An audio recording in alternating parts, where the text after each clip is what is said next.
loading on boats with the bales of cotton, getting no rest till the judgment day. Get yourself a brand new yellow, love it, baby, with the apple of your eye. Old and cold are right and well, they often do the paragraph chicken pie.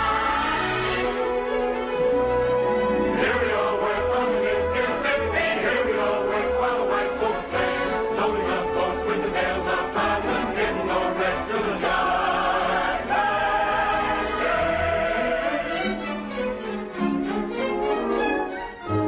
One pretty baby, are there, the fairest of the fair, southern beauty, every foe must bow. Father, you row, oh goodness gracious, they're so flirtatious, you naughty Little women don't be timorous, you will find that she's love, only this man won't war, even up the days of old. He's a stroke of pencil, tempted in the cotton, cotton will go. Let me take you to the shadow lying there. delightful, but too joyfully blessed, I have to make a law. Get permission from the Hello, dear, but Captain Sandy.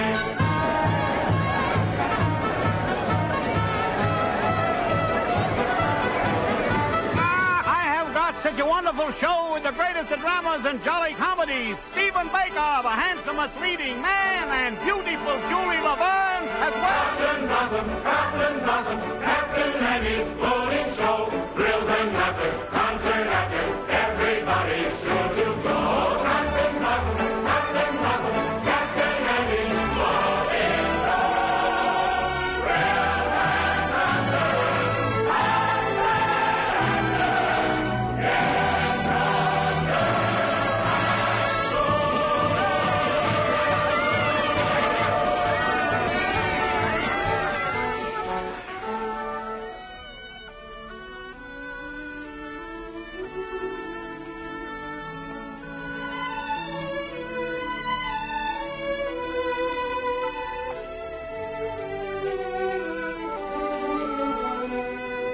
Who cares if my boat goes upstream, or if the gale bids me go with the river's flow? I drift along with my fancy. Sometimes I thank my lucky stars, my heart is free. And other times I wonder, where's the mate for me? Hello. How do you do? Are you an actress? Oh, no, but I'd give anything if I could be. Why? Well, because you can make believe so many wonderful things that never happen in real life. Well, if you like to make believe one thing, why can't we make believe we know each other? The game of just supposing is the sweetest game I know. Our dreams are more romantic than the world we see. And if the things we dream about don't happen to be so, that's just an unimportant technicality. So the cold and brutal fact is, you and I have never met. We need not mind conventions, please and true. If we put our thoughts in practice, we can banish all regret. Imagining most anything we choose.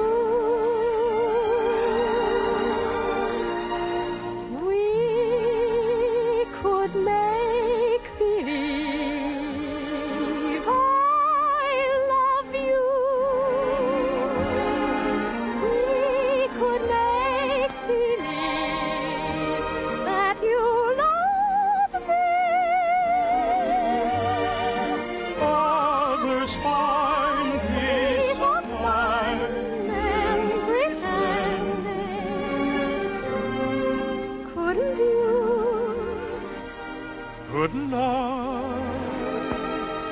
Couldn't we make believe our lips are blending in a phantom kiss, or two or three? Might as well make believe I love you.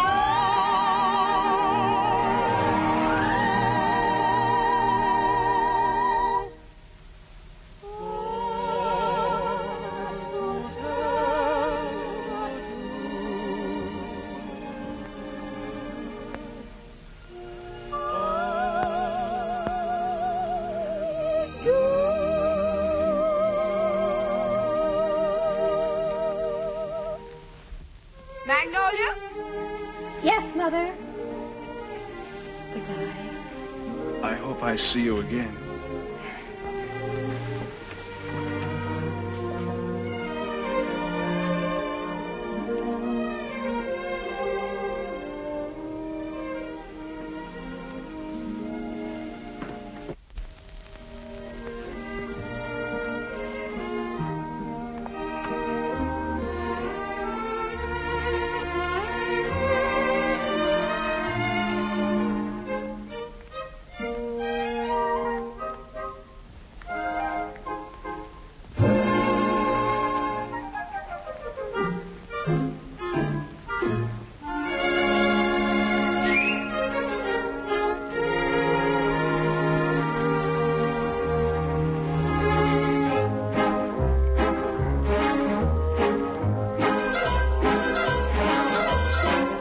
Upon the wicked stage ain't ever what a girl supposes. Stage door Johnnies aren't raging over you with gems and roses. When you let a feller hold your hand, which means an extra beer or sandwich, everybody whispers, ain't her life a whirl? Though you're warned against a roue, ruining your reputation, when you've played around the one-night trade, around the great big nation, wild old men who give you jewels and sables only live in Aesop's fables.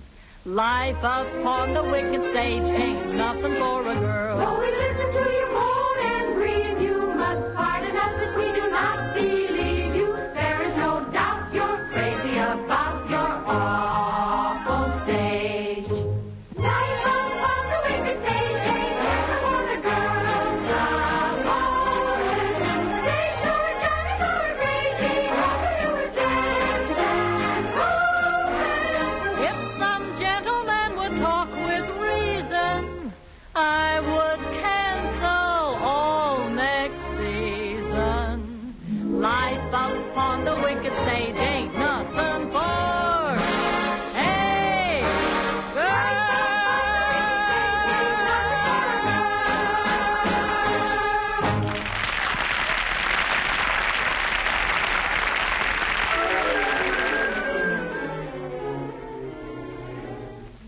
Oh, listen, sister, I love my Mr. Man, and I can't tell you why.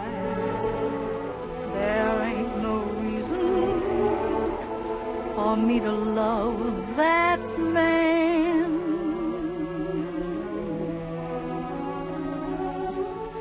It must be something that the angels done planned.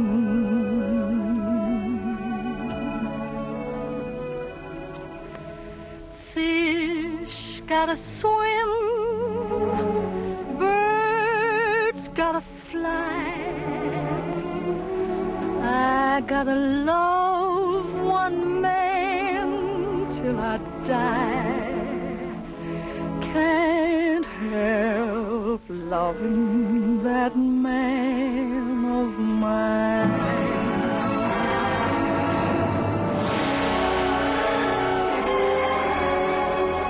Tell me he's lazy, tell me he's slow, tell me I'm crazy, maybe I know. Can't help loving that man of mine.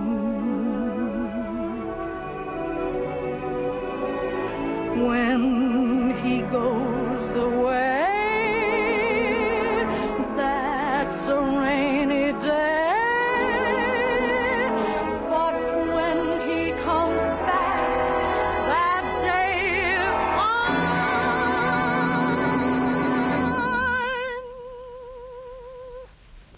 The sun will shine.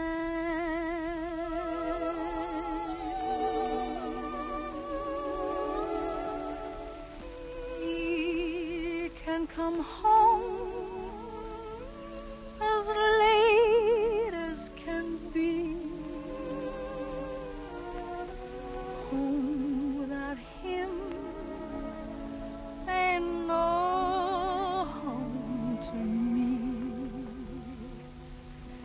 Can't help loving that man of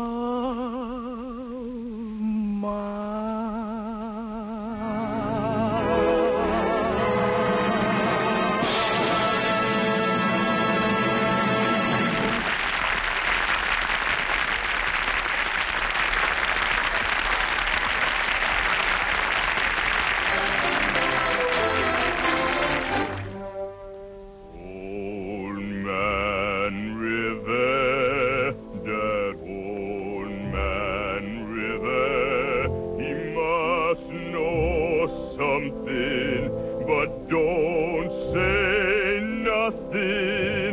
He just keeps rolling, he keeps on rolling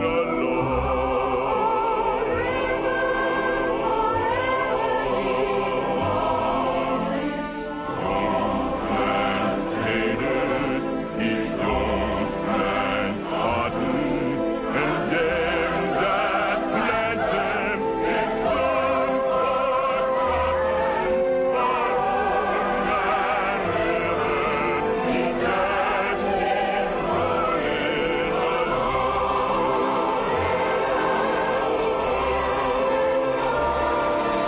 You and me, we sweat and strain, body all naked and our backs in pain.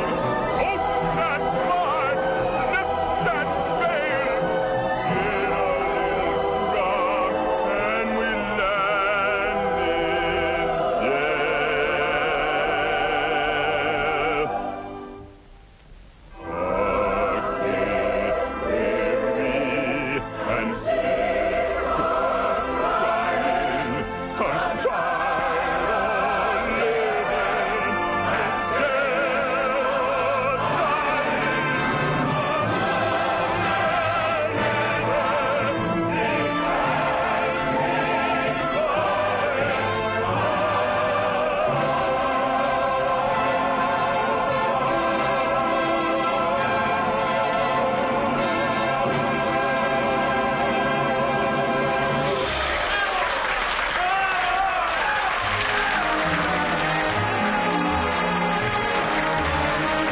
Sarah's You're right over a year. Well, all year old. Congratulations. What do you say? Congratulations, Johnny.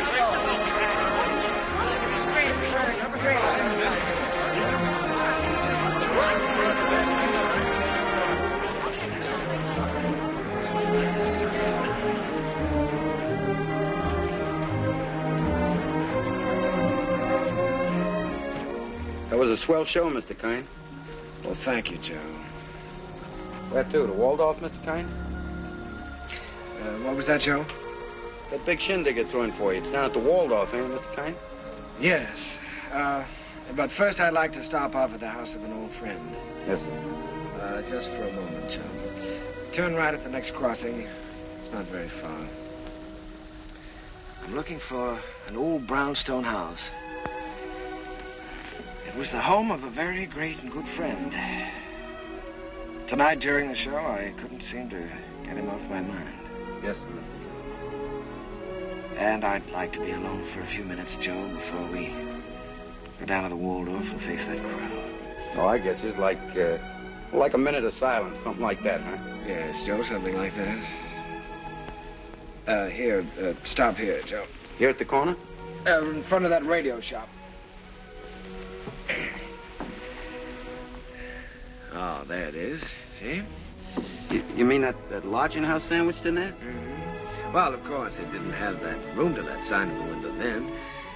And other than that, it hasn't changed very much. Well, the street has changed. Changed quite a bit since I first walked down it years ago. Joe, did you notice this radio shop? Well, that was a bicycle shop the first time I ever saw it. I remember the day very well. It was spring, and I might have been any American kid coming down that street. I had a song under my arm, my hopes were high, and the world was wonderful. I was ambitious, and I was eager, but I needed a little help. I'd been told that the best man to give it to me was a man by the name of Hessler, James Hessler.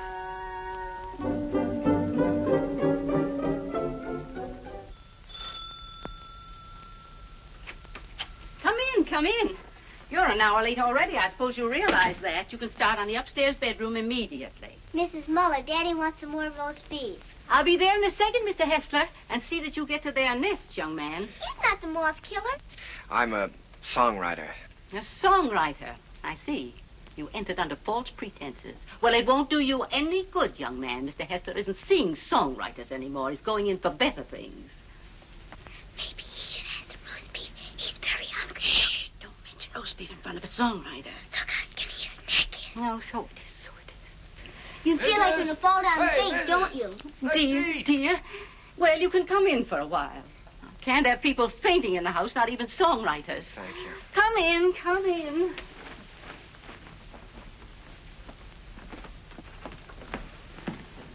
Daddy, he's starving to death. Mr. Hessler, Mr. Max. Yes, I know.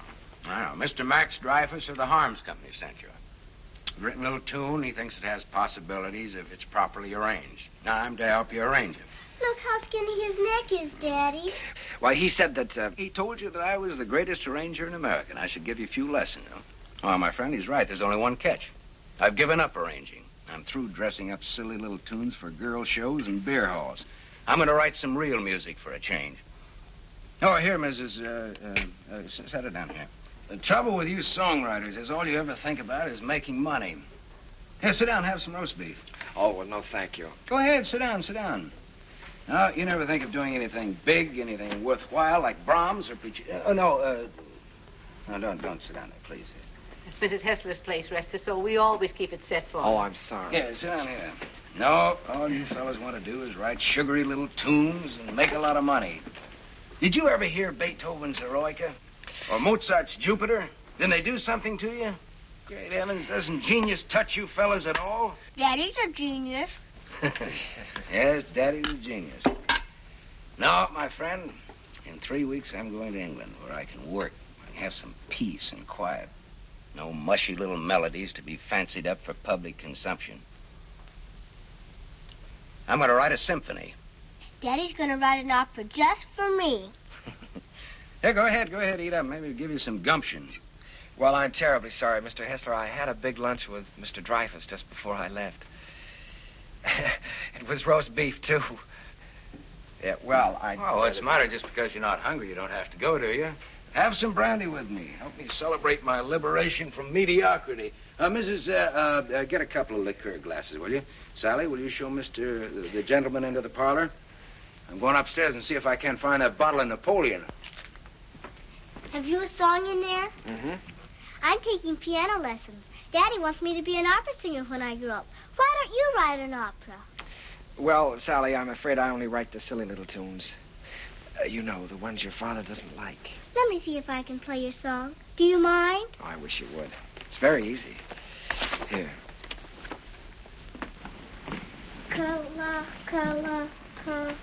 What's the name of the song? Kahlua. That's a funny name. Sounds like candy, like gumdrops. Well, it's the name of a very romantic beach in Hawaii, Sally. No, that's B. B natural. Here, let me show you. Now, here's the melody. Should be played with clarinets. Oh, no. Wait a minute. No, that's not right. You've got to use clarinets to play the vamp. Oh, I was thinking of using brass there. Brass and spoil your finish? Good heavens, man. You've always got to save the brass for the finish. Oh. Well, what do you think? I know. This is a romantic song. Sit down. It's sentimental. You've got to start the melody off with your strings. Divisa. Here, I'll show you. Start that vamp again, Sally. It's perfect for clarinet, see? Now then, the strings enter. Divisa. Did you hear how wonderful that is?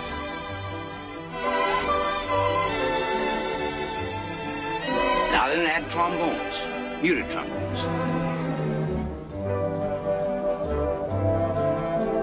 That's great. Can't you just hear that? Sally?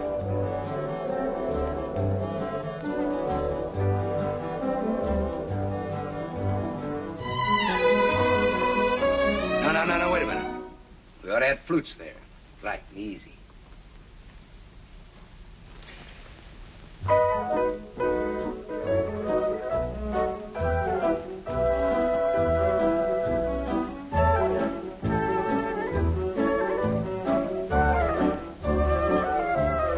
Now then, add your brass.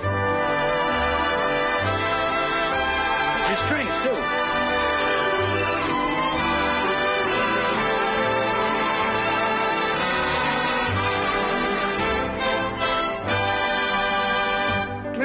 See? Isn't that easy? It's a good song, too. It's very good. Is that yours? Yes. Mm-hmm. That's all right. What's your name again? Kern. Jerome Kern. Well, I'm glad to meet you, Kern. Make yourself at home. And I did. My life became a pattern of notes and clefs, tempos and modulations. We worked hour after hour, day after day. It was the beginning of a friendship. It was the beginning of a lot of things. And now, not only did I have a best friend, I had a best girl, Sally. And what a girl. Oh, those were never to be forgotten days, and I hated to think of them ending. But at last the time came when Jim had to leave for England.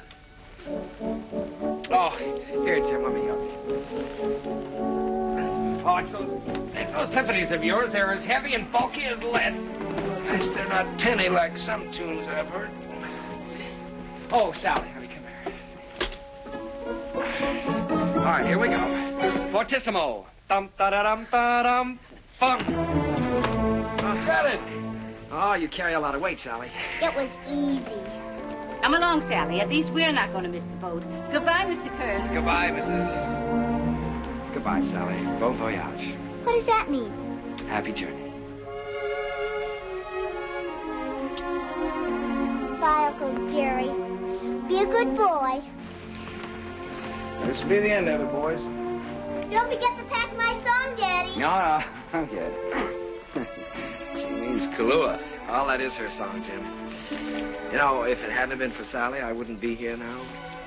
Well, she's very fond of you, Jerry. I'm going to miss her. I'm going to miss all of you. Well, you may not be gone so long. It all depends on... You won't mind living here alone, will you? Oh, no, I'll get used to it. Jim, in case I don't get a chance at the boat, I just wanted to tell you that... Oh, forget it. I like arranging now that I'm through with it. I'm glad to have been some help. No, it's more than that. It's been your kindness and your home here. Look, Jerry, I just want you to write some good music, some real music. That's all the thanks I want. Don't waste your time fussing with those wheezy little tunes. Think big. Try to be somebody.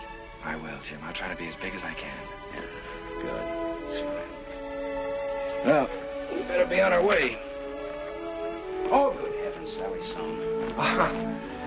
You know, I'm so tickled that she remembered that. Remembered? It's your song, Jerry. She couldn't do that.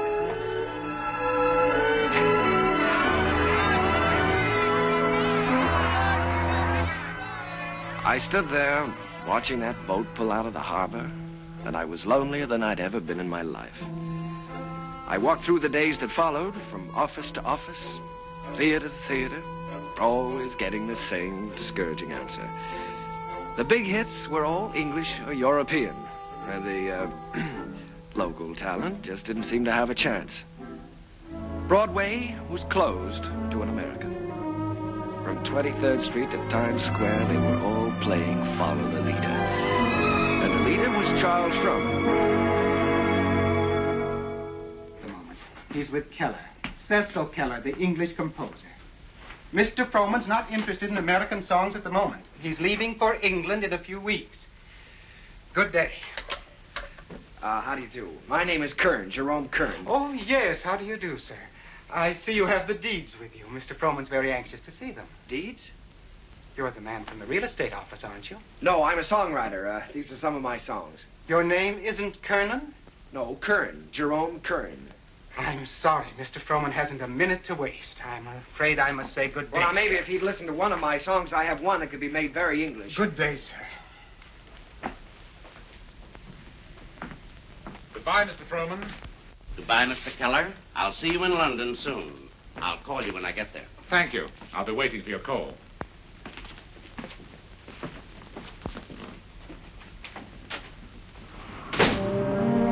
I made up my mind that I was going to try to write music with an English accent.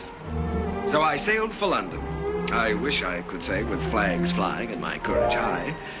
But the sea and I and the boat didn't get along too well together. I was mighty glad to see land again.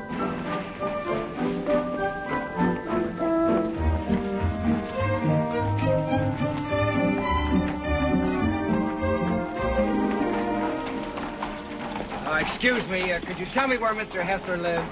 Hessler? We have a Wesley and we have a Smith. No, Hessler. Mr. Jim Hessler. Uncle Jerry!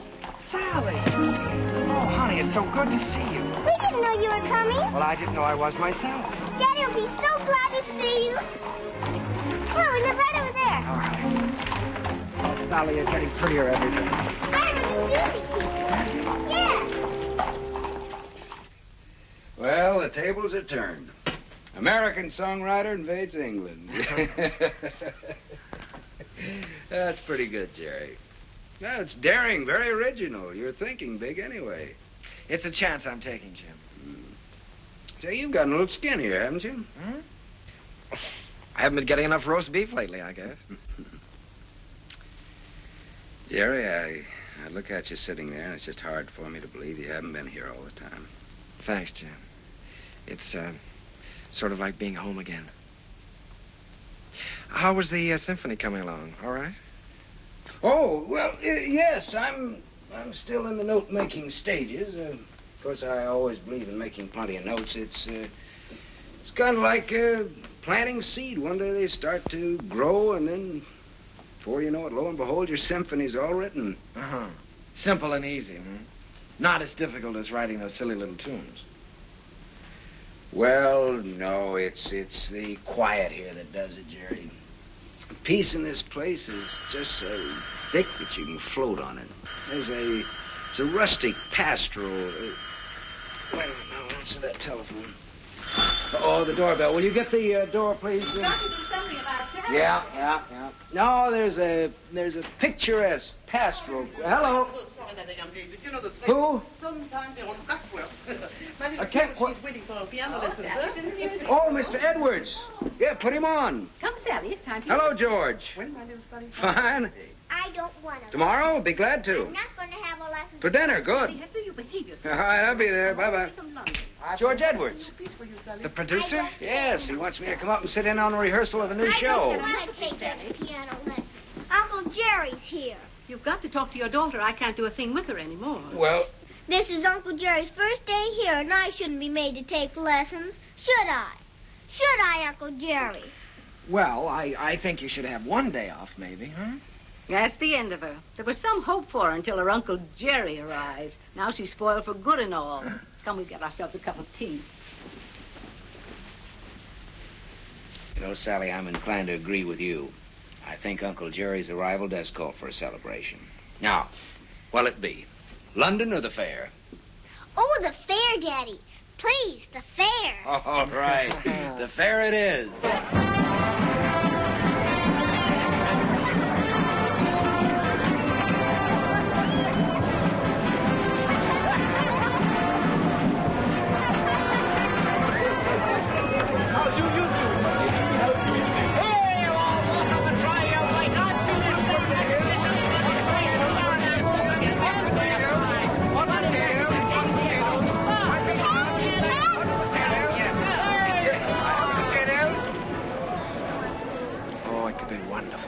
Could be wonderful.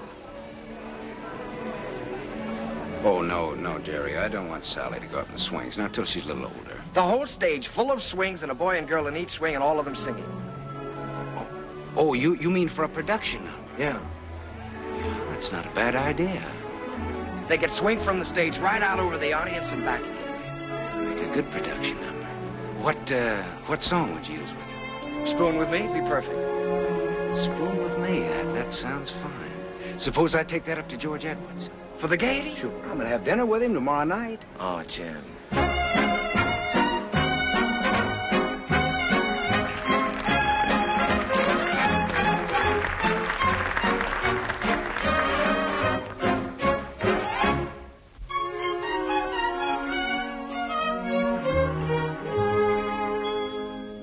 I don't know why I am so very shy.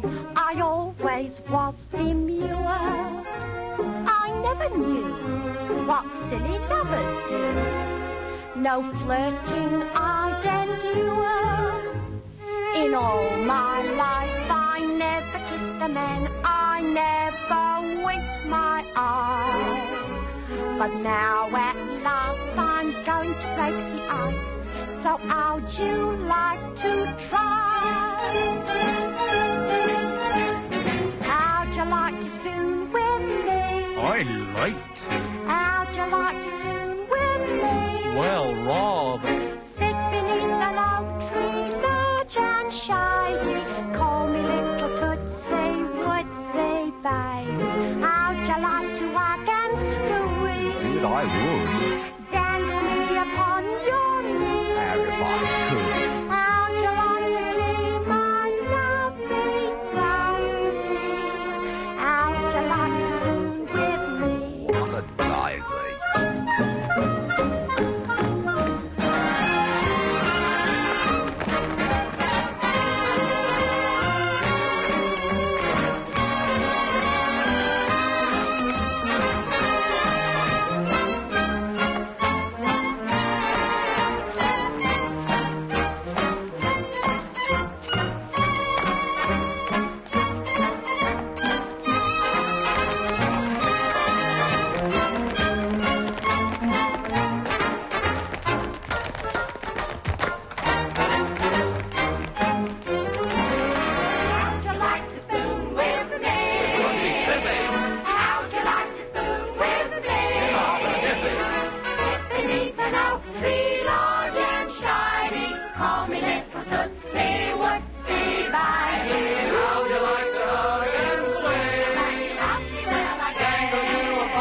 Pardon me for intruding. You've been pointed out to me as the composer of that delightful number with the swings in it. My name is Froman, Charles Froman. Mr. Kern, I want to congratulate you. Froman. I'm sorry, sir. It isn't my number. My name isn't Kern. There's Mr. Kern, sir. Down the bar bit. That gentleman there? Why, he can't be the composer. It's him, sir, sipping sherry. And a very nice gentleman he is, too, sir, for a musician. Mr. Froman, I have something here which I know you'd like. It's a beautiful number with parasols, with all sorts of parasols.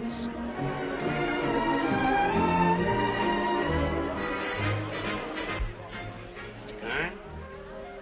Oh, Mr. Froman, how do you do? I'm very glad to know you. Mr. Kern, I want to tell you I think your swing number is delightful. It has such beautiful English charm to it. Really delightful. Oh, by Jove, Mr. Froman, that's rather nice of you. It's a pleasure to know you, Mr. Kern. You know, you fellas over here have a style all your own. As English as the scent of the May blossoms. Would you join me in a glass of sherry? Righto. Miss.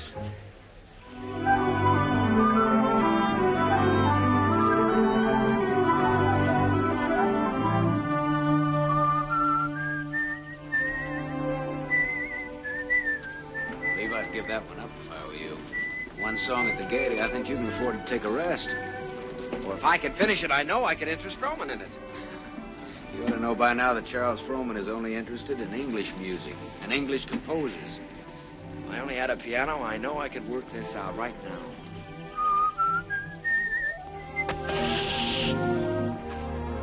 Flat. Well, it looks like you do have a little work to do. That town we passed wasn't very far back, was it? No, not very. Well, let me take your bike, and I'll go back and see if I can borrow a repair kit. No, I think I'd better go. I can talk with the natives better than you can. Well, let me do it. I can use my accent on them. That's just what I was afraid of. No, you wait here and whistle yourself a little tune till I come back. Make sure you can find this place again. I'll find it.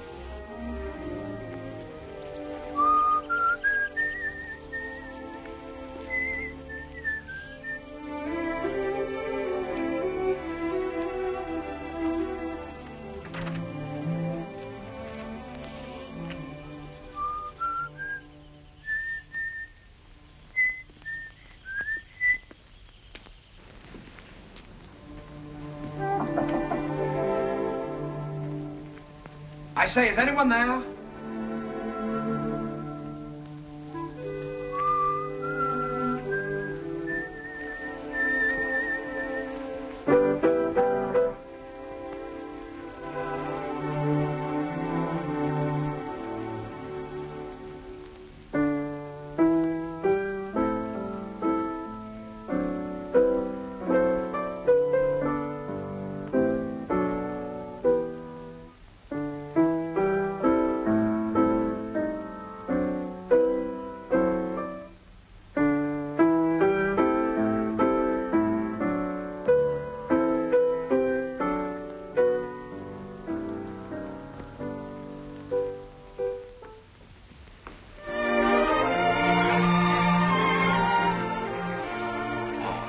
How do you do? Did Mr. Timkins send you? Well, I was passing by on my bike, and I got a flat tire, and... well, then you don't work for Mr. Timkins. No, I happened to notice your piano through the window, so I thought I'd come in and try out a little tune. I see. For a minute, I thought you were the piano tuner. No. Well, I'd better go before the owners... what do you do here? Gardening? A little. Oh. Well, I don't know whether anybody's told you, but for a working girl, you're very pretty. Thank you. You're an American, aren't you? Yes, I'm a songwriter. As a matter of fact, that song I was playing as you came in was mine. Did you like it? Oh, what? You wrote it yourself? Sure. Oh, I write lots of songs. Maybe you've heard this one.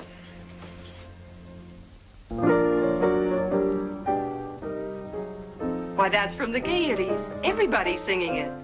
Uh-huh. Now, this is the one I was working on.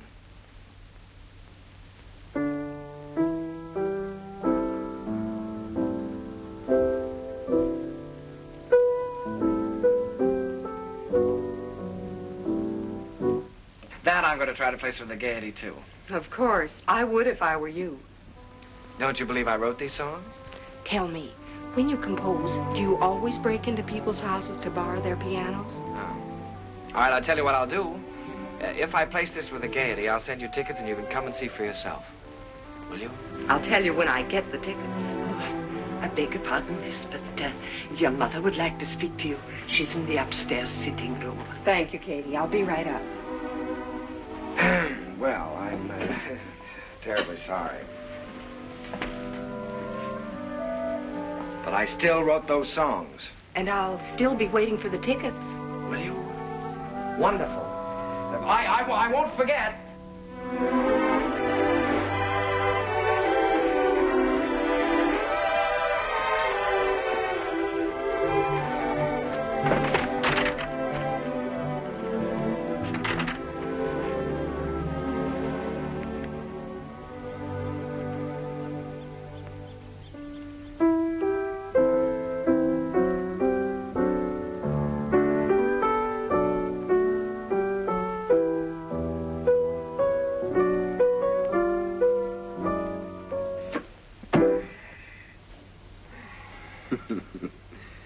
And you were the lad who wasn't going to fall in love with anybody for a long, long time. Well, this girl is different. Sure, I know. Well, now, don't joke about it. It's serious. Don't you believe me? Yes, of course. Now, she really is different. I know. Her hair is like spun gold shining in the sunlight. Well, I don't know about her hair. She had a kerchief on, but her eyes were like pools in the starlight. I see. Even with her working clothes on, she's the prettiest girl I've ever seen. I'm sure of it. Seriously, Jim, don't you believe me? Yes, I believe you. It's spring, isn't it? And tomorrow morning, I think I'm going to give you a great big dose of sulfur and molasses. Good night.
Noticed.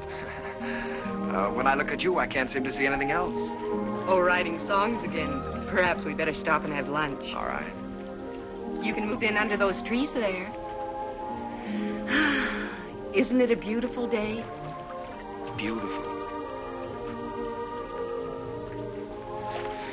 Now, let's see. You've seen Westminster Abbey and the Tower of London, and you've seen Buckingham Palace and Hampton Court. Maybe there's something I can tell you about this place. Eva, let's drop the history course for a while. Do you mind? Not that it isn't interesting, but, well, there are a few things I'd like to know about you, too. Well, all right. What would you like to know about me? Oh, just the ordinary things. things you like and things you don't like, and where you went to school, and who was your first beau, and what you want out of life. That's a tall order. Where shall I start? The things you like. Oh, I guess I like what everyone likes. I like books and picnics and dancing and music.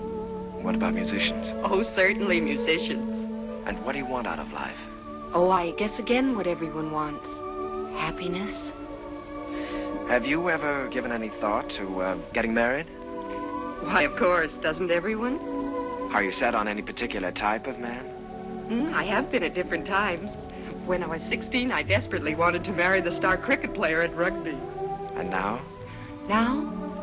Oh, now I don't really know. Except that he must have a sense of humor. And he must be kind. And he must be intelligent and good company. And, of course, he must love me very much. Well, I know somebody with at least one of those characteristics. Someday I'll tell you all about it. Oh, good afternoon, good afternoon, good afternoon. And how have you been this afternoon? Well, I'll tell you how I've been. That's I've been looking Never mind, never mind. You feel wonderful. You feel great. How could you be otherwise after such a beautiful day? Tell me, my friend, how is your knowledge of English history? English history? Did you know that London happens to be the largest city in the world? Yes, I know that. Did you know that within the county of London there are 14 road bridges that cross the Thames? Now, there's the Waterloo. There's You don't say. Sounds dull, huh? Well, it's far from dull, my friend, when your history teacher is as beautiful as all the sirens of history put together. Did you know that all the swans on the Thames belong to the King of England? No, fancy that. And the male swan is called a cob. Well, what does that get? And did you know that when you walk into Hampton Court, you're walking right straight into history? Oh, my dear friend, you have so many things to learn about England. Have you ever heard of a man named Charles Frohman? Frohman. Well, now that's a familiar name. The face escapes me. How can you talk about Frohman when I'm talking about love? Oh, so that's been the theme of this little dissertation. Yeah. Well, I'm glad you informed me. Oh, that's all right. Because the next time Frohman's office calls, I'll tell him that you're too busy to be bothered. Yes, you tell them that I'm too busy.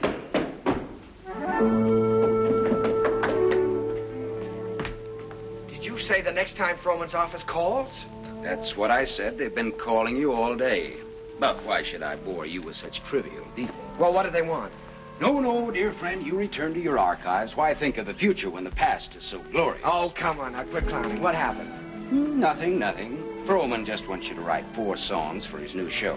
If, of course, you can spare the time. Well, why didn't you tell me about it? Why didn't I tell you about it? Well, come on, let's get going. There's no time. We've got to do that on the ship. On the what? On the ship. We're sailing with Charles Frohman tomorrow. We have to start rehearsal in 6 weeks in New York. Oh, Jim, Oh, no. Look, Jerry, this is the chance you've been waiting for.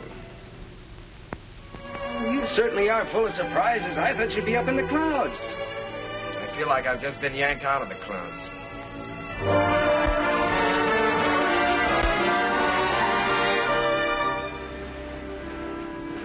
Jerry, aren't you coming down for lunch?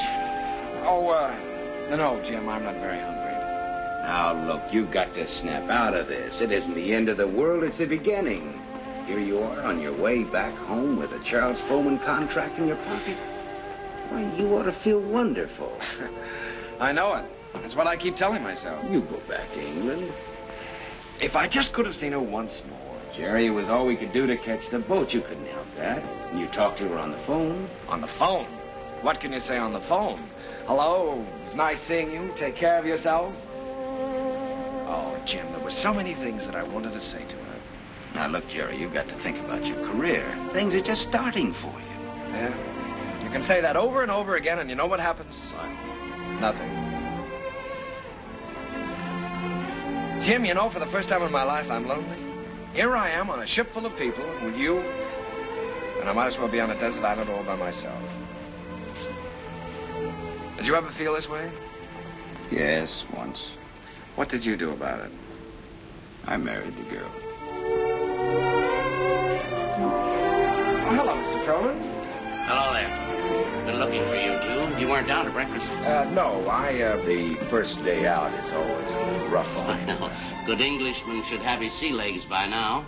Come and have lunch with me. Mr. Froman, there's something I must tell you. I'm not an Englishman. Mr. Kern, there's something I must tell you. I never thought that you were. At least not after the first 15 minutes. Matter of fact, I'm very proud to be able to present a new American composer to Broadway. Thank you, Mr. Froman. I have a lot of faith in you, Jerry. Just received a wireless from Julia Sanderson. She's accepted the part of the girl from Utah. Wonderful. Now I've got to have a great song for her. If it's a love song, he's got one.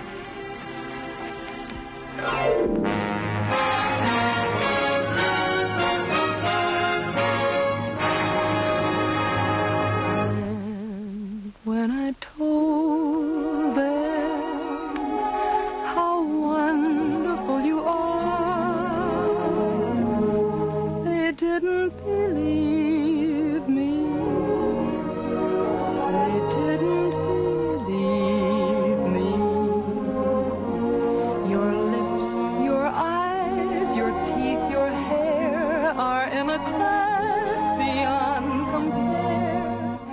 You're the handsomest boy that one could see. And when I tell them, and I'm certainly gonna tell them, that you're the boy whose wife one day I'll be,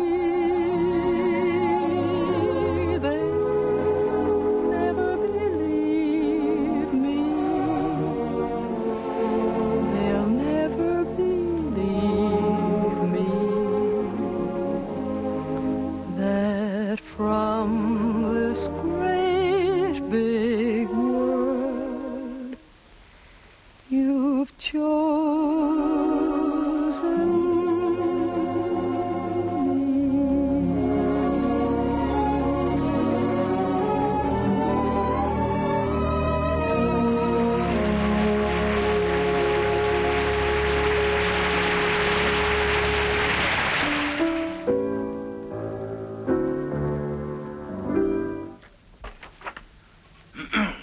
Here. I've got the Clouds number worked out pretty well now, I think.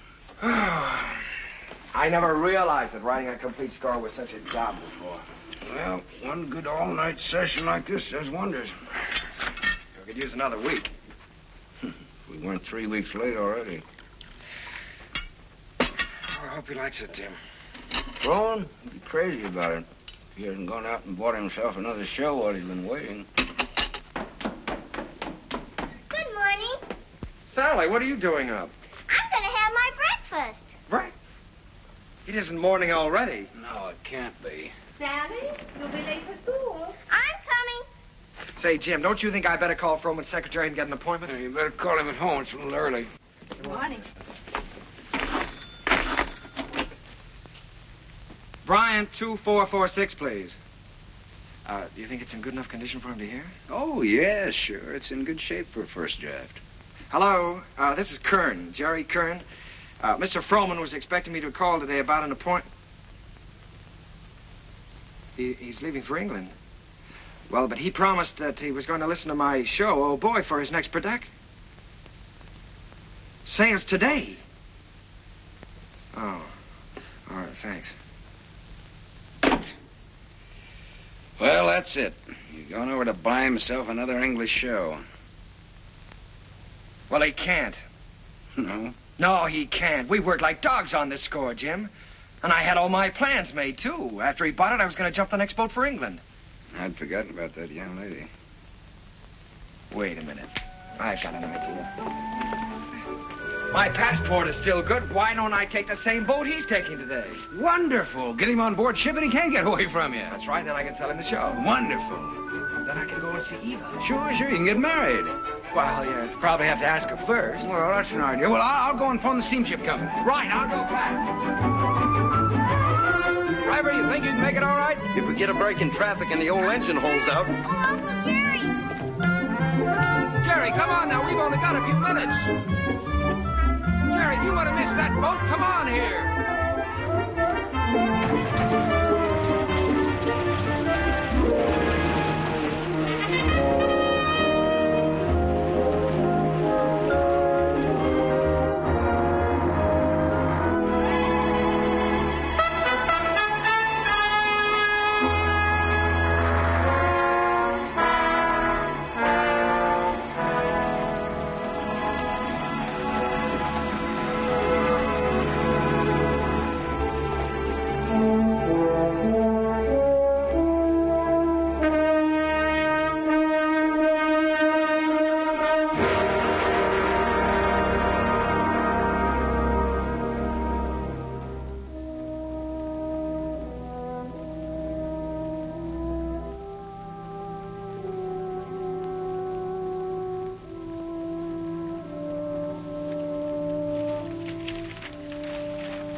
Charles Frohman.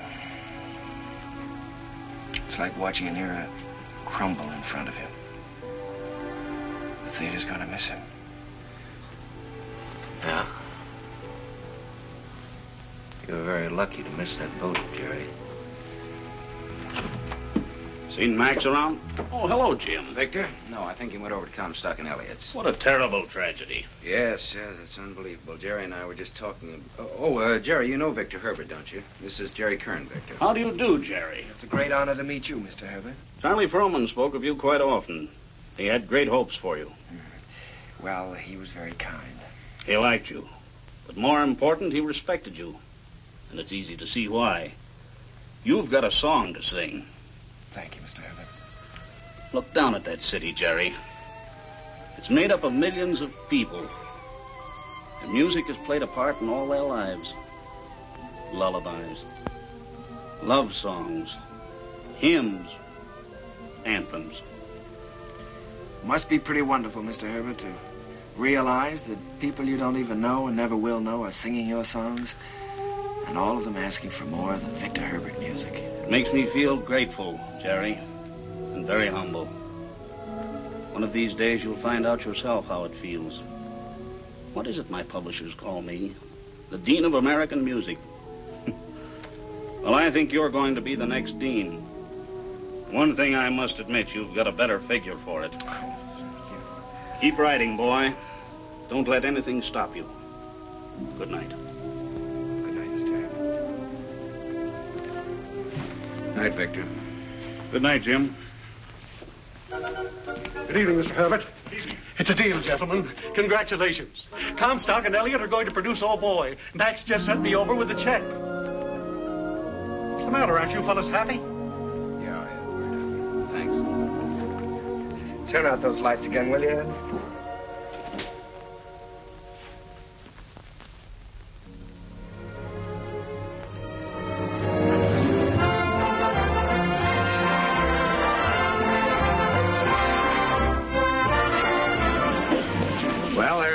How does it feel? Well, it feels pretty good. If I could just get rid of some of these butterflies in my stomach. How do you feel? Well, I've got a little butterfly trouble myself. I suppose you think we're standing in front of the theater on 39th and Broadway. No, what do you take me for? This isn't 39th and Broadway. This is the top of the world. Pretty nice world, isn't it? Yeah, it's great. It's wonderful what a difference seeing your name in lights can make, isn't it? Come on, we better go in or we'll miss the show.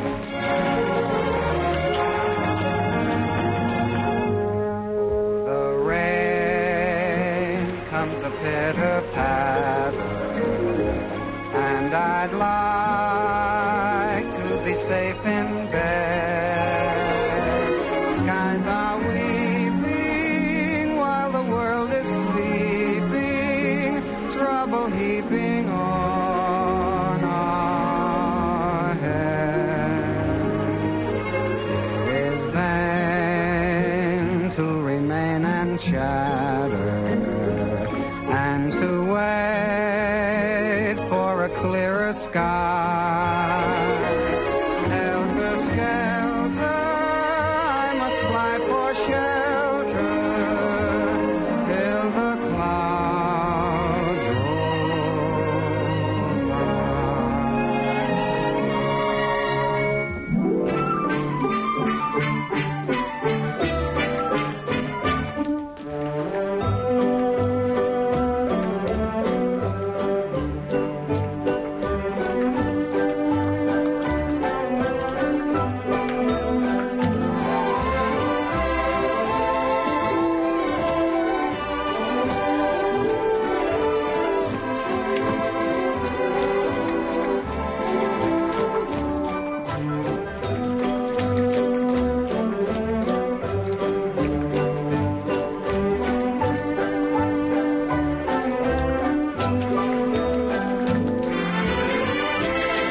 Jerry. You're in, my boy. Listen to that applause. That's for you.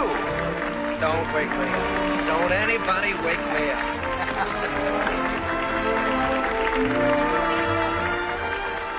Figured out how you're going to spend your money yet? Well, for one thing, I think I'll buy an interest in Harms. For another... You think you might take a little ocean voyage? Well, good luck. I don't see how she can possibly say no. Oh, that's what I'm worried about. I'm afraid she is going to say no, Jim. You know, I can't get her out of my mind. She's...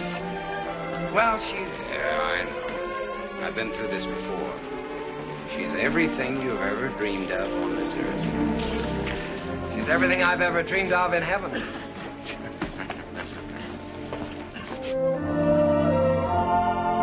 Oh, Jerry, let's stop here, shall we? All right.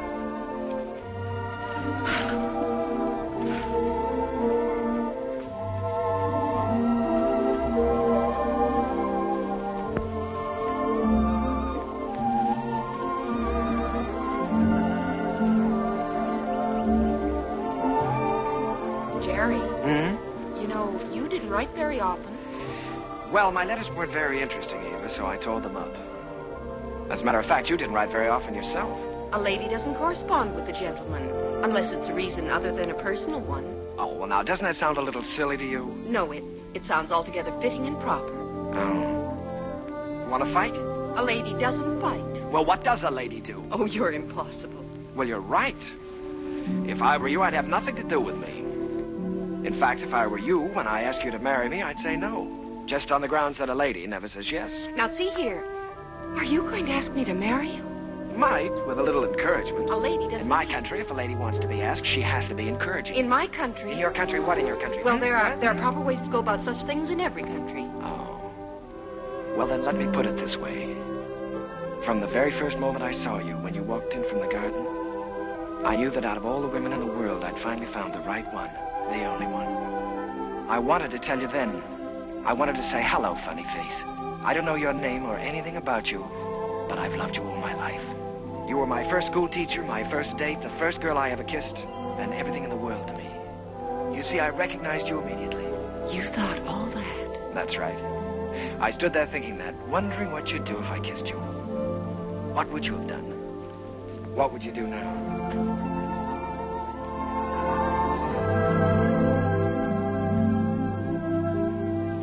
Will you marry me, Eva? Thank you so much. I'd love to. Hello, Mrs. Kern. Hello, my darling.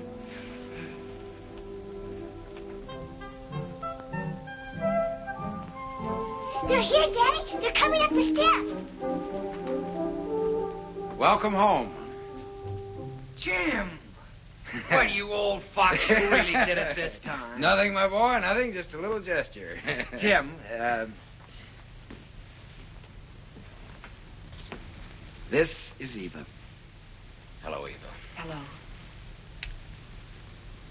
Well, you've married the nicest guy in this world, but the craziest. Oh, now, wait a minute. I was keeping that from her.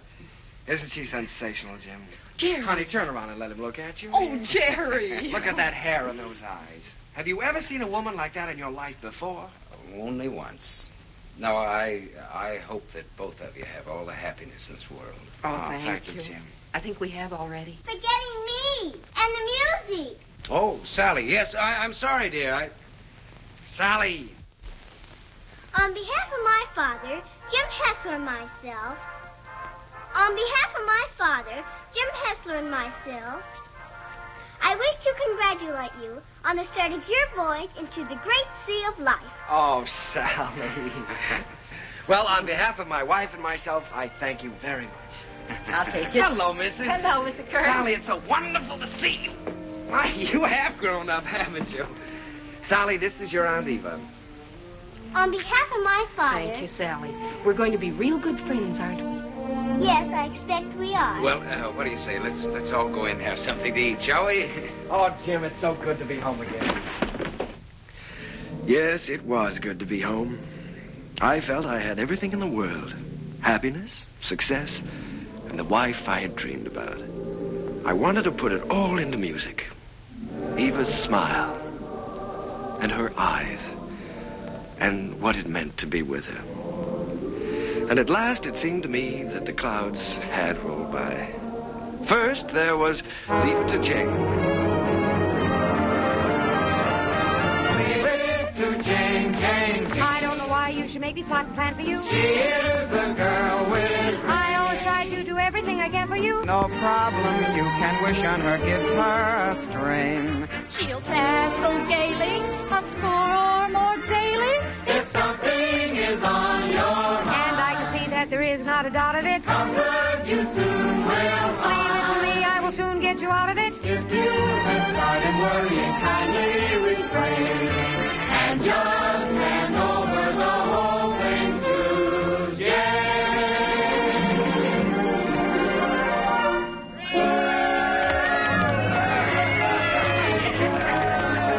Well, Jane, why don't you tell us how you do it? Yes, come on, Jane, tell us. Oh, but it's really very simple. I just study up on the famous women of history. You mean like Lucretia Borgia? Well, no, not exactly. Listen.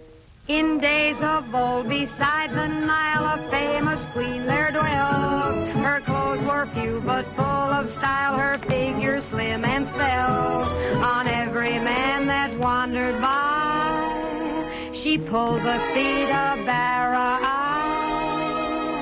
And everyone observed with awe that her work was swift, but never raw. I'd be like Cleopatra if I could have my way. Each man she met, she wed and kissed, and she dozens on her waiting list. I wish that I had lived there beside the pyramid. For a girl today don't get the stroke that Cleopatra did.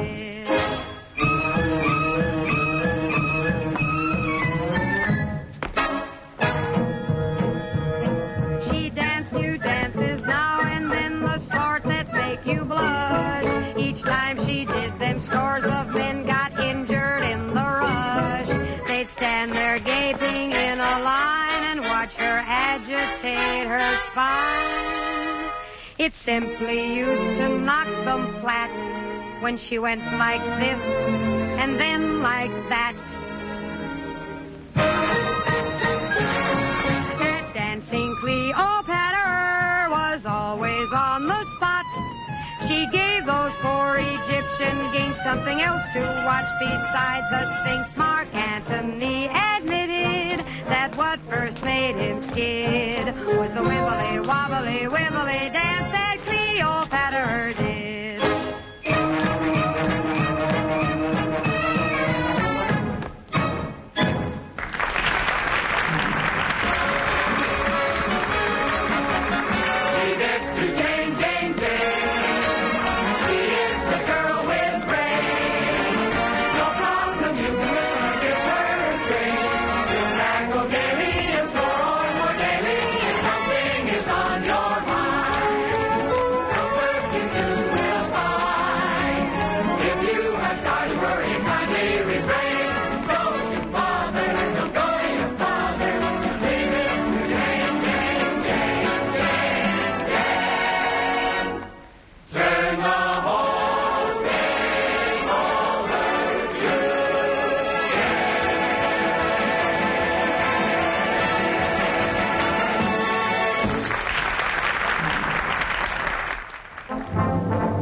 Once again, Broadway belonged to the Americans. To George M. Cohan, Irving Berlin, George Gershwin, Vincent Yoon, Buddy DeSilva.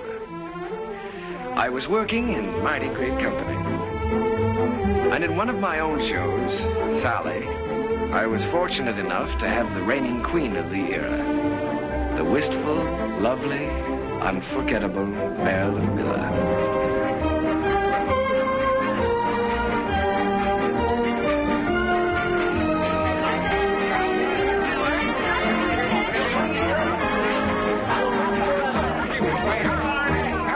I got a couple new telephones there,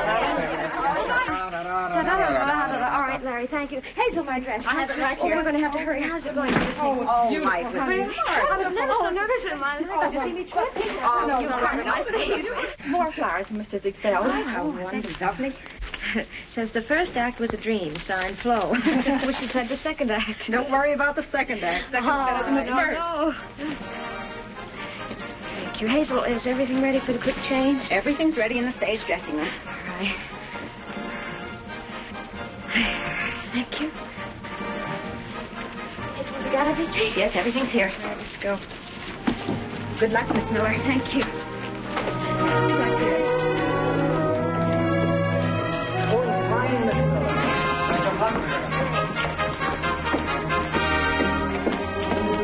Keep it up, Marilyn. Keep your fingers crossed, John. You bet. Oh, here you are, Miss Miller. Everything is ready. Here you are, Miss Miller. I got it nice and warm for you. Put it right here. You got everything?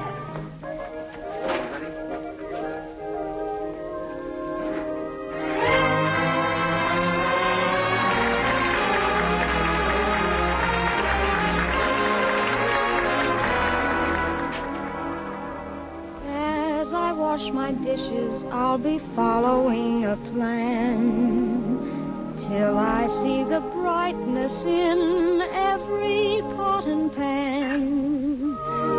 I am sure this point of view will ease the daily grind, so I'll keep repeating in my mind.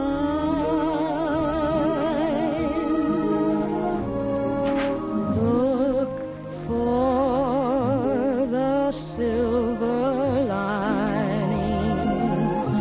whene'er a cloud appears in the blue.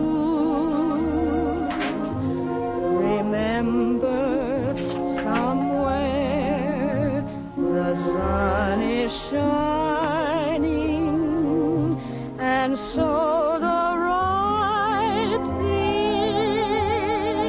to do is make it shine for you. A heart full of joy and gladness will always banish sadness and strife. So always look for the silver lining and try to find the sunny side of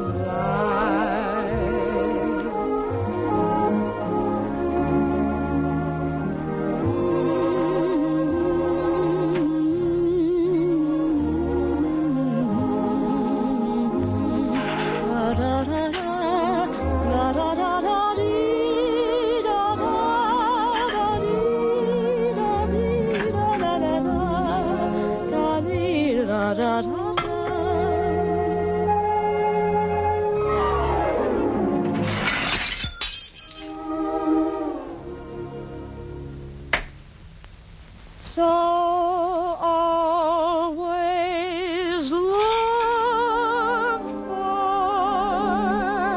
the silver lining and try to find the sunny side of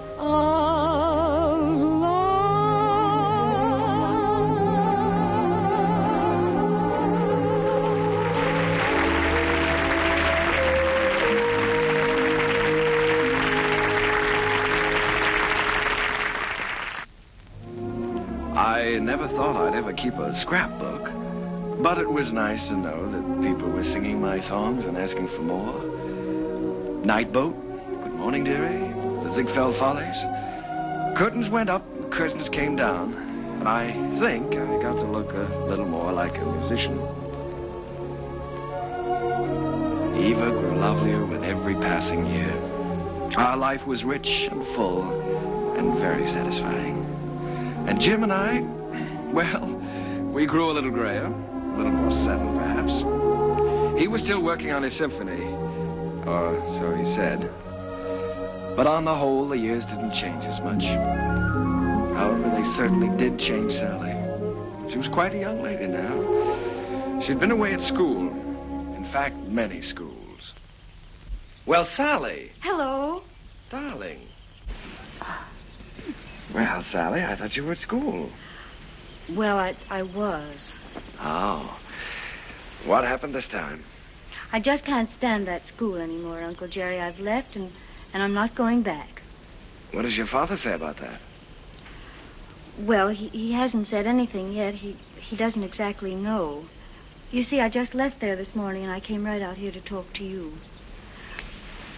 Oh, Uncle Jerry, I had to leave. I hated it so much I couldn't eat or sleep or anything. This is the third school you've left now, isn't it, Sally? Yes. Well, now, it seems to me that you ought to be able to make a go of one of them. Oh, I just don't seem to fit in very well. The kids all seem so... Oh, I don't know. All they're interested in are parties and clothes. They seem to think that's all there is to life. Oh, Uncle Jerry, I wish you'd talk to Dad for me. He'll listen to you. Well, Sally, you know your father isn't well. Then I ought to be home where I can take care of him. You ought to be at school completing your education. You want to make something of your life, don't you? Oh, I've had an education, and now I want to get down to something serious. Oh, Uncle Jerry, you did promise you'd help me get a start in the theater. I said I'd help you when you were ready. Your father wants you to complete your schooling first, Sally, and he's the boss. Oh, Uncle Jerry, Dad's forgotten what it's like to be young and feel like this, but you haven't. You haven't forgotten what it's like to stand on Broadway and look up at the lights and think, someday I'll see my name up there. You remember that feeling, don't you, Uncle Jerry? Yes, Sally, I've got to admit it, I do. Well, then that's more important than school or anything else in the world, isn't it? Isn't it, Uncle Jerry?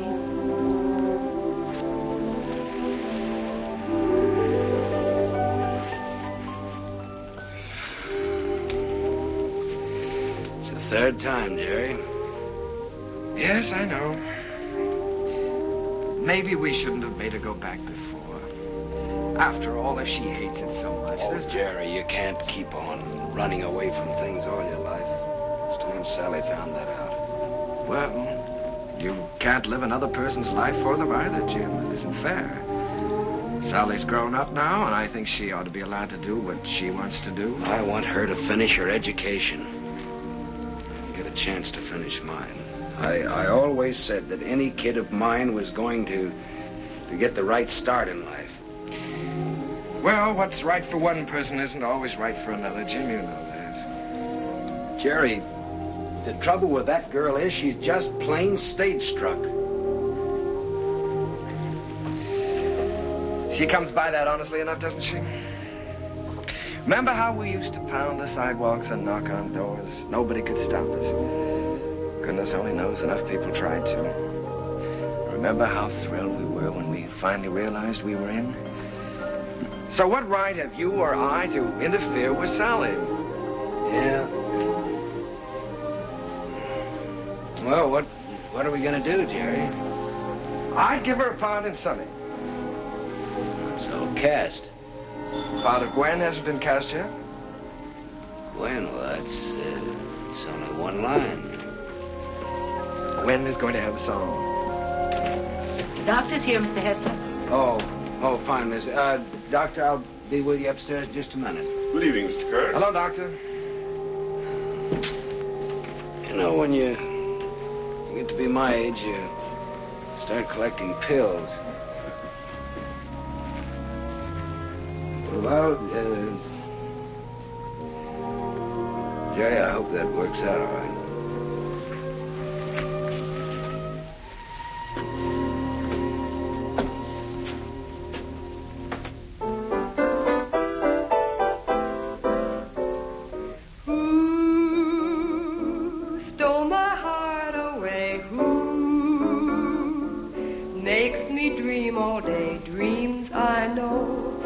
Never be true. Seems as though I'll ever be blue. Very well, Miss Miller, and you? Hello, Oscar. Jerry. This is a charming number. I was just telling Jerry how much I liked it. What a fine lyric you've written. Oh, thanks. Jerry, I've just been talking to Mr. Dillingham, and he thinks that Who should be a big production number instead of a solo, and that, of course, Marilyn ought to sing it. Oh. Well, then, of course, we'll have to do it. It puts me in rather a tough position, though, Oscar. After all, I did write it for Sally. I know you did, Jerry, but we'll give Sally something else. Oh, she's going to be awfully disappointed. It's a wonderful song, and I'd love to sing it, but I hate to take it away from her. Well, it's for the good of the show, Marilyn. I think you're right, Oscar. Have you thought, though, how you're going to tell Sally? It's not going to be easy. Oh, I thought you should tell her, Jerry. Oh, I was afraid you would. Well, after all, you know her so well, it shouldn't be too difficult. Well, it would be a lot easier if I didn't know her so well. Would you like me to tell her? I'm sure she'll understand. Would you do that, Marilyn? Certainly. Ask her to meet me in my dressing room. And don't worry. Thank you, darling. But Uncle Jerry wrote that song for me. I know. And I know how disappointed you must be, too. But, Sally, disappointments are part of the theater, and you've got to be able to take them. Well, the very same thing happened to me in my first show. I had to give up my song to the star. I think I felt pretty much as you're feeling right now. Then I think it's a pretty low, miserable trick for you to pull on someone else. Sally, listen to me a minute. This is your first show. You're just starting. And there are going to be a good many songs and a good many shows for you. It may be difficult for you to understand now, but one day you'll realize you've got to give and take, whether you like it or not. I'll never take a song away from anyone else, especially if it's their first real chance. Sally, please don't put this on a personal basis. I don't want to take the song away from you. Then why are you doing it? Mr. Dillingham thinks it's best for the show. And what's best for the show is more important than what I want or you want or any personal feelings involved. Don't you see that, Sally? Yes, I see it all right. You're trying to take my song away from me, and you aren't going to get away with it. Uncle Jerry wrote that song for me, and I'm going to sing it. I don't care whether you are the star. You're not going to take it away from me. Sally. She can't have my song, Uncle Jerry. Don't let her talk you into it. I don't care what happens. She can't have my song.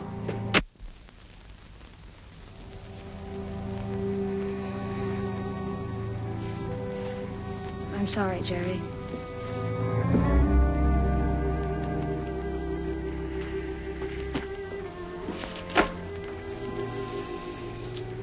What is it, Sally? Am I still in the show, Uncle Jerry? If you want to be, you won't have a song, though. They took my song away from me, the song you wrote for me. Sally, there's a little thing called For the Good of the Show. Apparently the show didn't seem very important to you this afternoon. Not important? You didn't care what happened to the show just so long as you got your way. The theater doesn't work that way, Sally. Nothing works that way.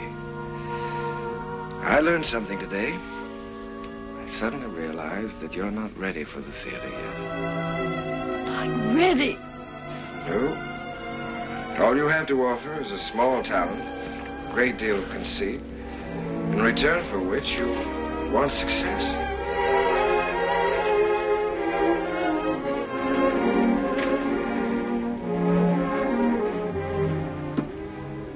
Sally, I've known you and loved you ever since you were a little girl. I couldn't love you anymore if you were my own child. But I must say this to you. You're not going to get anywhere in this life by using people. And until you realize that, you're not going to have the respect of anyone. Sally, I'm ashamed of you.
back into my memory's eye.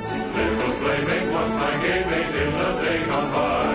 Ragged dresses, tangled dresses, flying o'er the hill. Heaven bless us, you know that's the Sheriff Jackson still. You funny little willow, that describes her cruelty. She is full of fun, he named the lady perfectly. She is bright and sunny.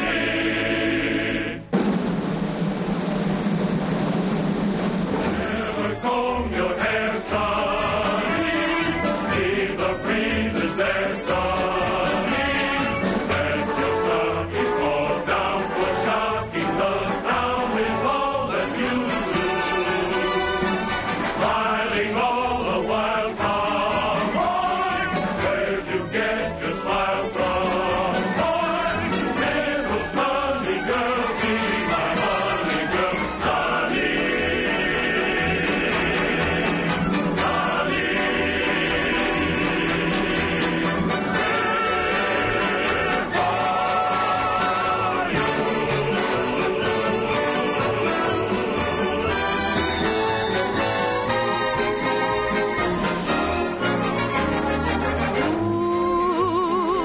Stole my heart away. Ooh, makes me dream all day. Dreams I know can never come true. Seems as though I'll ever be blue. Means my happiness too. Would I answer yes to? Well, you ought to guess who. No one but you.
Hello?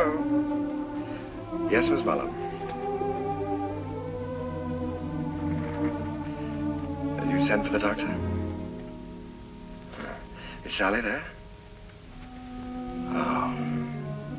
Well, you be sure he stays in bed, Miss Mullen. I'll be right over.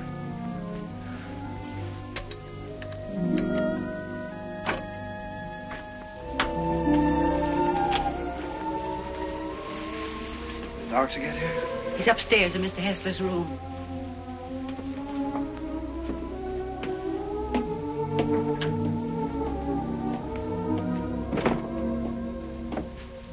It's his heart. I wouldn't stay very long. Mr. Hessler could use a little rest.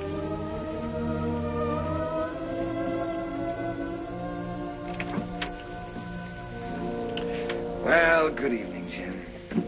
Oh, Jerry. We missed you at the theater tonight. How are you? Sally's gone, Jerry. Yes, I know. Mrs. Muller told me. She didn't come down for dinner, so... went up to her room.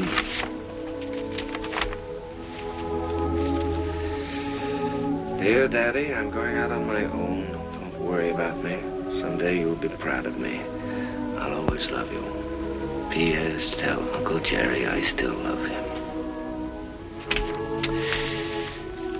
It's all my fault, Jim. I shouldn't have suggested that she'd be in the show. No, Jerry. Sally is Sally. It's time both of us faced that. Yes, I know, but I think I heard her. Well, she's got spunk, all right. Jerry, she's young. She's way too young to be out on her own. Well, now, look, Jim, don't you worry about this. I'll bring her back. I wish you'd do that. I promise you I'll try my utmost. Yeah, just as soon as you can. Good night, Jim. Why don't you get back into bed and get some rest? Yeah. I left no stone unturned trying to find Sally. Personal ads, private detectives. But the answer was always the same. No one had seen her. It was a futile hunt. I tried to keep Jim's hopes alive, but I think he knew. And then, one night... Please don't mention that I telephoned.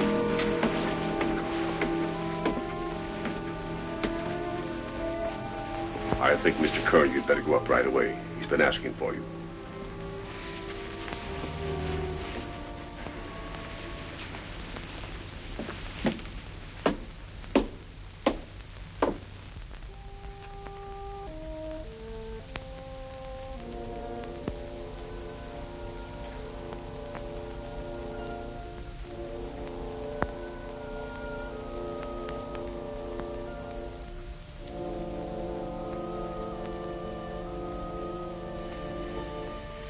Jim.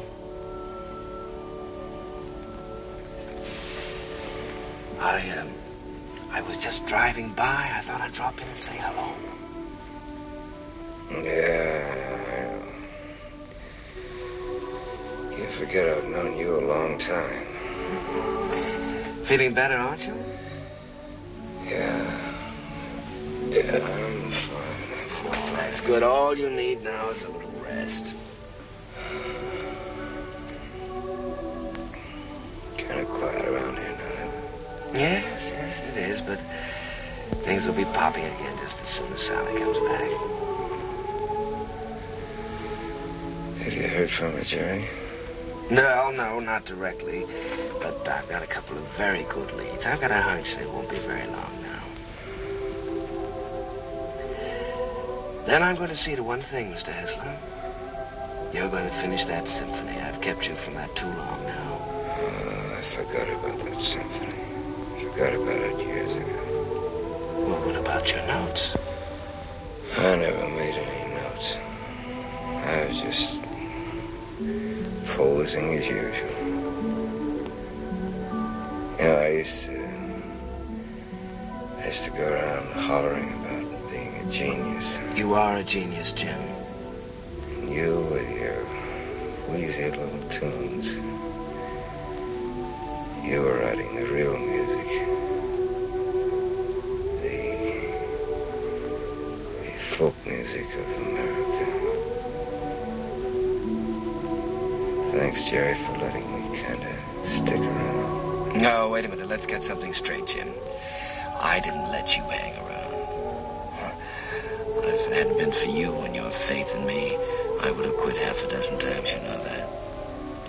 And if we're going to start handing out bouquets, I just want you to know that I don't know where to begin to thank you.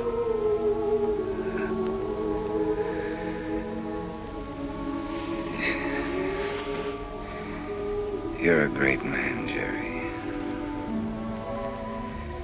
It's been a privilege getting in on that music. It's been a lot of fun. Now, let's not talk that way, Jim. In a couple of weeks, you'll be back at that piano, screaming for more and more brass.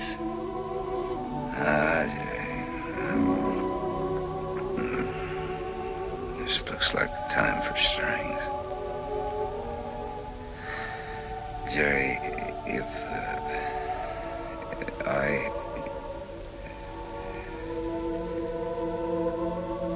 want you to look after Sally for me. Jim, you're going to be all right. So is Sally. In a couple of weeks, why, we'll be laughing about this.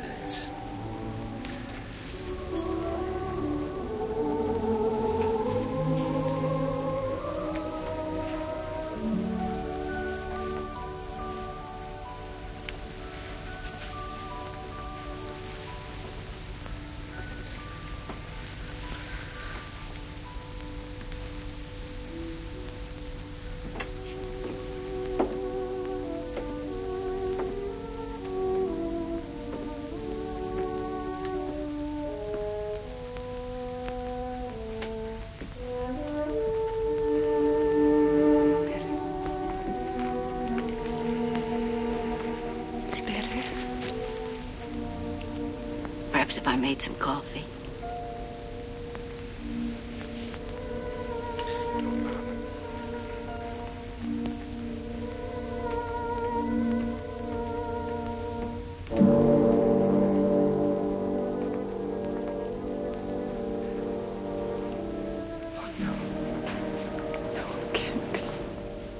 Mr. Kern had hardly closed the door when he...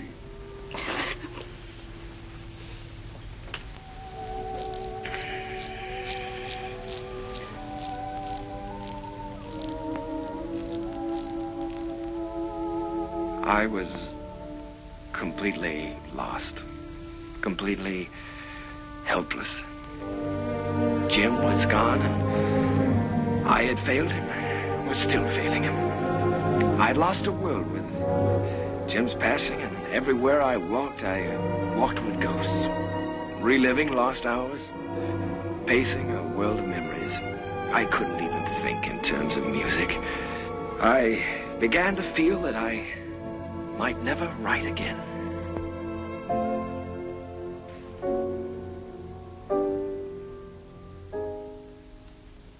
How long has this been going on? For weeks, Oscar. Ever since Jim died. He's a score to write, and he hasn't done one song. Well, that certainly doesn't sound like Jerry. He seems to have completely lost heart. Have you had any word of Sally? No, but he has every friend he ever had in show business looking. Well, don't worry about it. She'll turn up. It's Jerry I'm worried most about. You know, Oscar, I believe he's beginning to think he can't write music anymore. It's heartbreaking to watch him. Well, I have a book here I'd like him to take a look at. I've been commissioned to adapt it and write the lyrics, and I think Jerry's the man to do the music. I don't think he'll do it, Oscar. Well, that's hard to believe. There's never been a time as long as I've known Jerry when you couldn't excite him with a good story. There's never been a time in his life like this. But you can try, and I'll tell him you're here.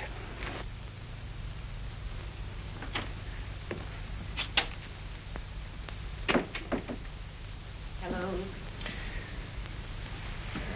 How's it going, dear? Oh, fine, darling, fine. I was just tinkering a little bit with the melody, but it's going to be all right. Of course it is. Aye, it is raining, isn't it? Jerry, Oscar Hammerstein's here. Oscar? Oh, darling, why didn't you tell me? Oscar, come in. Hello, Jerry. My goodness, it's good to see you. Won't you sit down? Sit down. Thanks, Jerry. Well, what's new? I'll tell you what brought me out here, Jerry. I came across a novel that I think's going to make a great show. Now, if you'll do the music, I'd like to do the book. Oscar, I'd love to. I really would, but, I have so many commitments right now that I don't think it wouldn't be fair to you or anyone concerned. Suppose I leave the book with you and you glance through it when you have time. Oh, it's no use, Oscar. Well, I'll leave it anyhow. See you next week. Won't you stay for dinner? I'd certainly like to, but I have to get back to town. Bye, Eve. I'll see you to the door, Oscar. Bye. Bye.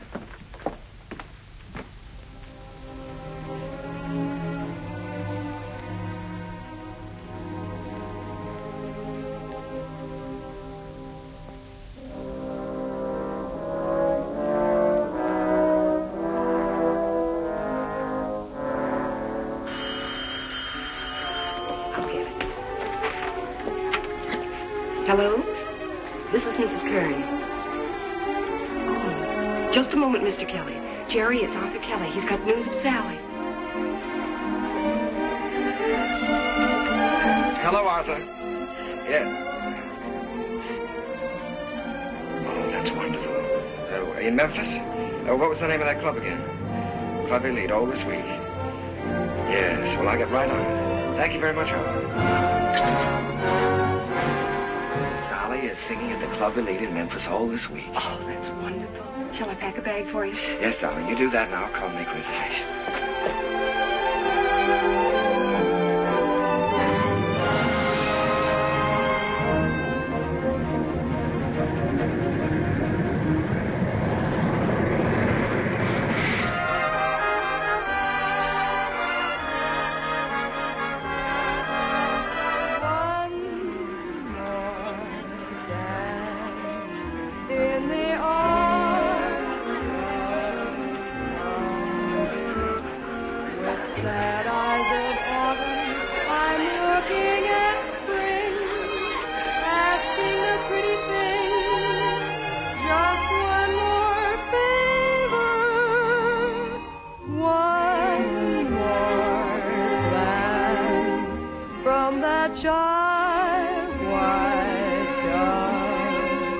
One more night, if you will. One more flight. One more thrill. One more dance, if you will, with me.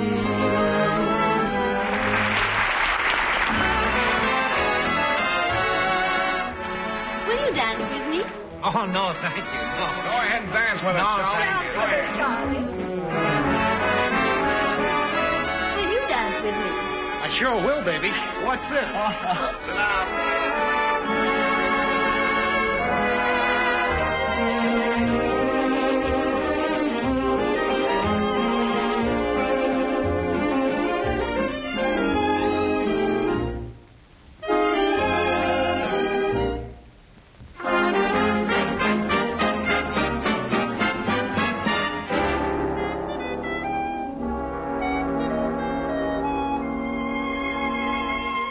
What you're losing by constantly refusing to dance with me. You'd be the idol of France with me, and yet you stand there and shake your foolish head dramatically while I wait here so ecstatically. You just look and say emphatically, not this season, there's a reason. I won't dance, don't ask me. I won't dance, don't ask me. I won't dance, madame, with you. My heart won't let my feet do things they should do. You know what? You're lovely. So what? I'm lovely. But oh, what you do to me. I'm like an ocean wave that's bumped on the shore. I feel so absolutely stumped on the floor. When you dance, you're charming and you're gentle, especially when you do the continental. But this feeling isn't purely mental. For heaven rest us, not asbestos. And that's why I won't dance. Why should I? I won't dance. How could I? I won't dance. Merci beaucoup. I know that music leads the way to romance. So if I hold you in my arms, I won't dance.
Sally. Uncle Jerry.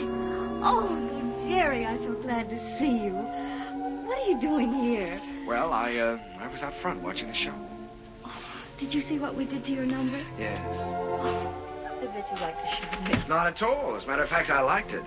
I wish that some of the people who think my music is highbrow could have seen it. I'm so excited, I don't know what to do. You look wonderful, Uncle Jerry. More handsome than ever. How's Aunt Eva? Oh, she's fine. But, of course, she misses you. Oh, I miss her, too. I miss you both. Is she with you? You haven't told me yet what you're doing here. No, your Aunt Eva's in New York. And I'm here because somebody told me I could find you here. I've been looking for you for a long time now, Sally. Oh, Uncle Jerry, you shouldn't have bothered. I'm all right. Oh, I'm sure you are, but I promised your father I'd look after you. Sally, I want you to come back to New York with me. I can't, Uncle Jerry. I'd like to, but I can't. When I heard about my father, I never realized he was so ill, Uncle Jerry. You know I never would have left him. I know that, Sally. When I heard about him, it was as though someone had forced me to look into the mirror for the first time. I loved him very much, and I knew I'd broken his heart. I was spoiled and selfish, and I knew that I could never have any respect for myself again unless I did what I said I was going to do. So you see, I can't go back right now. I'm making my own way now, and I'm pretty good at it, too. Well, Sally, I just don't like the idea of you being here and all alone. This is just a stepping stone from where I've been to where I hope I'm going. I'm making $50 a week now because management thinks I'm worth $50. If I'm worth more, I'll get more. And if not, I'll have to find it out for myself. And Uncle Jerry, I'm not using anyone. 5 minutes, Miss Vestal. Thank you, Jimmy. You understand, don't you, Uncle Jerry? Well, Sally, you know, darling, I'd give anything in the world if you'd let me help you. But I must say that I've never been quite so proud of anyone in my life as I am of you at this moment.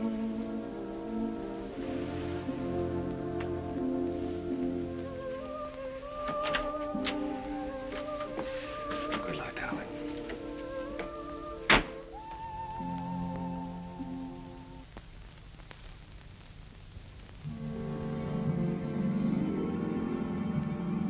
Gradually, I felt the old heartache misting away, and I was at peace. The promise I had made Jim had been fulfilled. Sally was going to be all right. I walked along the river that night, with the river wind in my face and the taste of it on my lips. And I stood there listening. A sudden excitement thrilling for me, listening to the song of a river that makes its way right through the heart of America. And the voice of that river was the laughter, the tears, the joys, the sorrows, and the hopes of all America's people.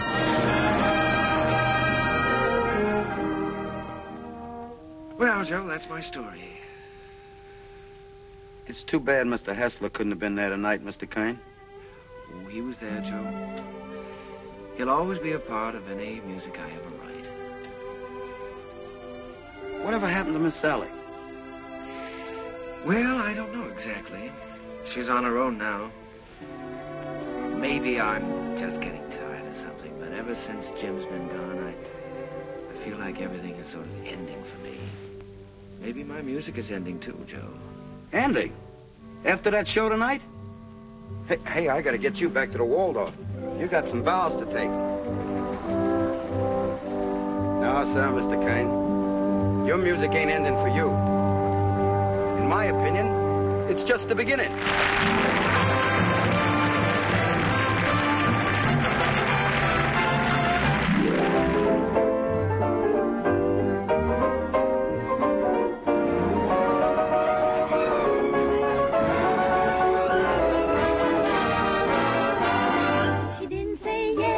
didn't say no, she didn't say stay, she didn't say go. She wasn't so sure that he'd be good. She wasn't even sure that she'd be good.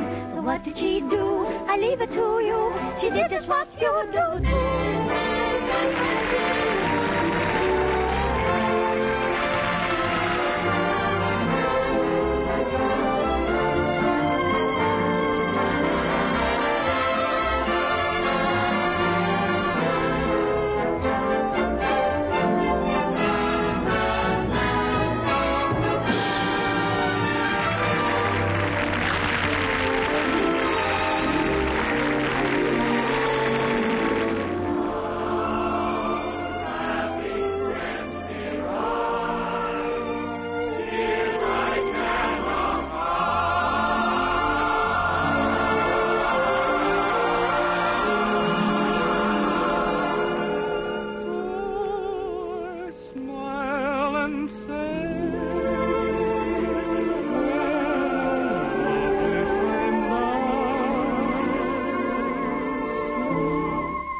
Do sit down, Mr. Kern. Oh, you sure we won't be in the way? Oh, certainly not. Not at all.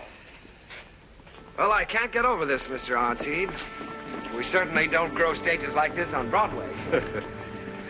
Darling, look at the size of that orchestra. Why, you have everything in the world to work with here. That's right, Mr. Kern. We've tried to give you the best of everything. Yes, that's so. What was the number you were going to do today? Well, we found an old song of yours that you did first in 1917, called The Land Where Good Songs Go. Oh, I'd almost forgotten about that one. We're using it as a frame for some of your other songs. What star is going to sing this? Well, Mr. Kern, as a matter of fact, we're trying out a newcomer. Oh, a newcomer. This girl did a test for us in New York, and it impressed us, so we flew her out here. She hasn't done much yet, but we have great hopes for her. Quiet! All right, girls. We're ready. Ready for a take. All right, let's try one. Places, please. Okay, Charlie. Hit the lights. Quiet. Okay, roll 'em. Action.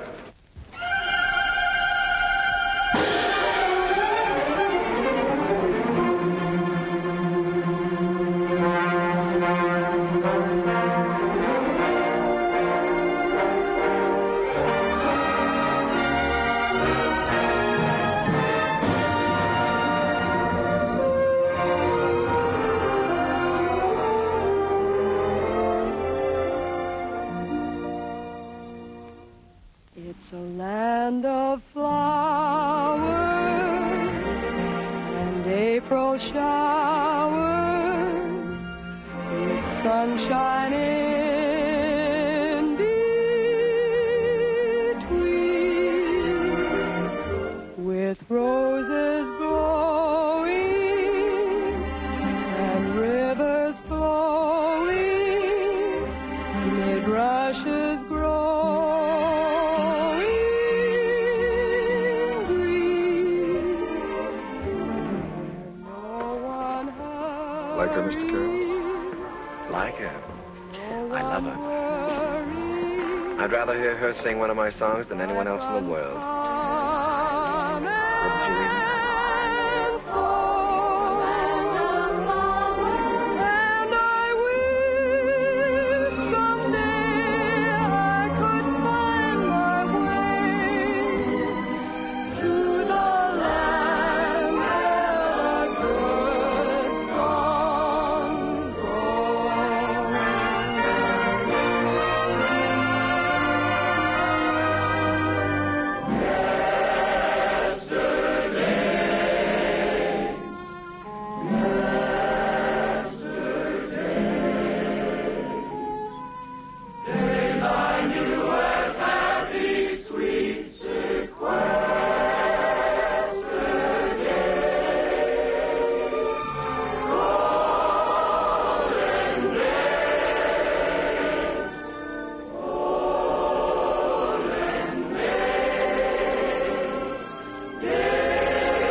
what am I giving?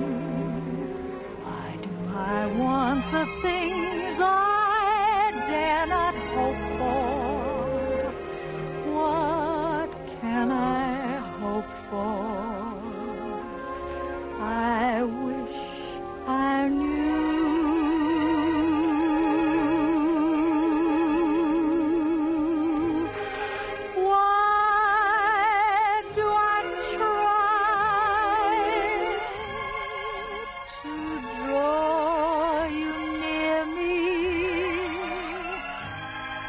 Why do I cry?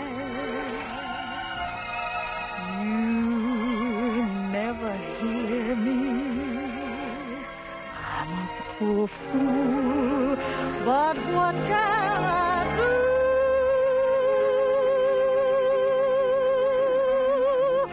Why was I born to love you?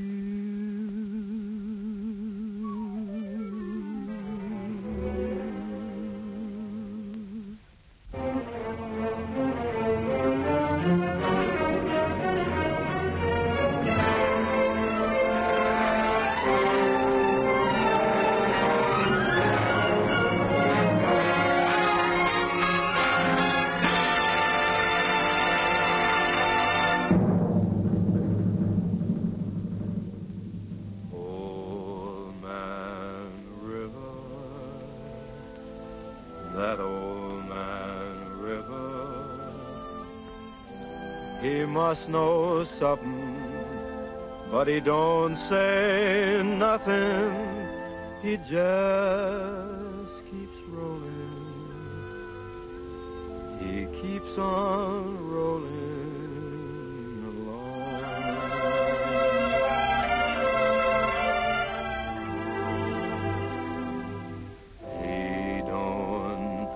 potatoes, and he don't plant cotton, and them what plants some is soon forgotten. But old man River just keeps rolling along.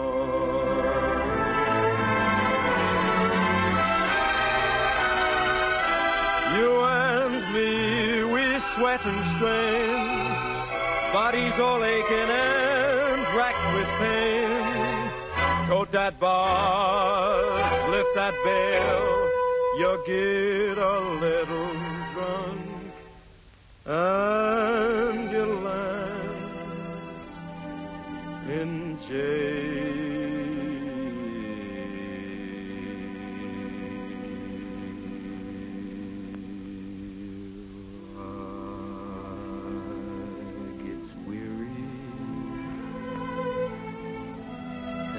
So sick of trying, I'm tired of living, but I'm feeling